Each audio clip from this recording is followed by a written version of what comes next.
क्या छुपा रहे हैं आप? मैंने झूठ बोला था डीसीपी, मैंने आपसे झूठ बोला था। हुड्डा सिर्फ मेरा कुलीग नहीं था।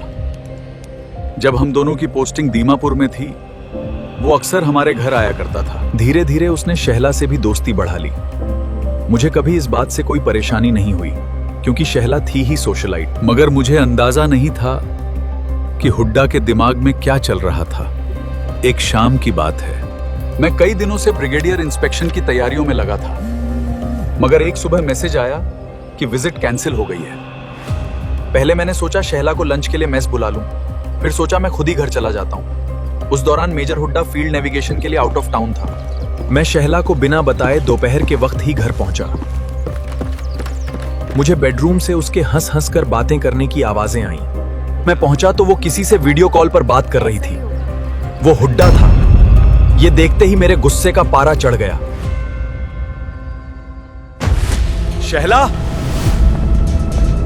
क्या कर रही हो? आज आप जल्दी आ गए। तो ये होता है मेरी गैर मौजूदगी में। आप गलत समझ रहे हो। बस उसने कहा कि जहाँ वो गया है वहाँ का नजारा अच्छा है। और वो नजारा तुम्हें दिखाने लगा। तुम्हें अंदाजा भी है शहला, तुम किस आग से खेल रही हो? तुम्हारी हुड्डा से बढ़ती दोस्ती पर मैंने कभी कुछ नहीं कहा, मगर मेरी पीठ पीछे वीडियो कॉलिंग। एक फौजी कभी दूसरे फौजी की हदें नहीं लांघता जब तक कि तुम उसे लाइन पार करने का इशारा न दो। यकीन मानिए ऐसा नहीं है रमित। देखो तुम्हें क्या दिखाई दे रहा है, एक मेजर की पत्नी या अपनी पहचान ढूंढने के नाम पर खुद को नीलाम करती एक औरत। जानता हूं उसकी मीठी बातें, वो तुमसे बातें ऊंचाइयों पर ले जाने की करेगा, मगर ऐसे दलदल में खींच लेगा जहां से वापसी का रास्ता बदनामी की गली से होकर गुजरता है। एक फौजी अपनी सीमा की हिफाजत के लिए जान ले भी सकता है और दे भी सकता है, और आज मैं अपने घर में एक सीमा तय कर रहा हूं। मेजर हुड्डा का नाम भी आज के बाद इस घर की दीवारों के अंदर सुनाई नहीं देना चाहिए। तुम उसकी परछाई से भी दूर रहोगी, और याद रहे ये मेरा ऑर्डर है।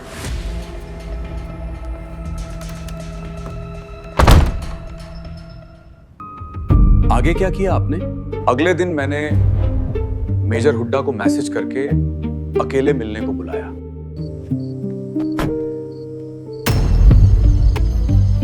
क्या हुआ रमित, यहां इस वक्त बुलाया?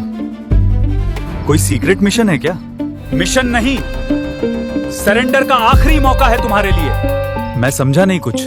कल जो तुमने शहला के फोन पर अपनी गंदी शक्ल दिखाई थी, वो अब दोबारा नहीं दिखनी चाहिए। मैं इसे तुम्हारी आखिरी गलती समझकर नजरअंदाज कर रहा हूं, लेकिन अपनी परछाई भी मेरे घर और मेरी पत्नी से दूर रखना। तो मेजर त्रिवेदी अपनी पत्नी का मोबाइल चेक करने लगे हैं। ये इनसिक्योरिटी तुम्हारी वर्दी पर शोभा नहीं देती रमित। हम सिर्फ दोस्त हैं।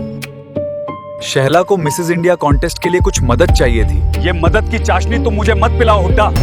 मैं समझ गया हूं कि तुम्हारे खून में दोस्ती नहीं गद्दारी बहती है। मेरी पत्नी तुम्हारे दिल बहलाने की चीज नहीं है। आज के बाद तुम उससे ना मिलोगे और ना बात करोगे, यही तुम्हारे लिए बेहतर होगा।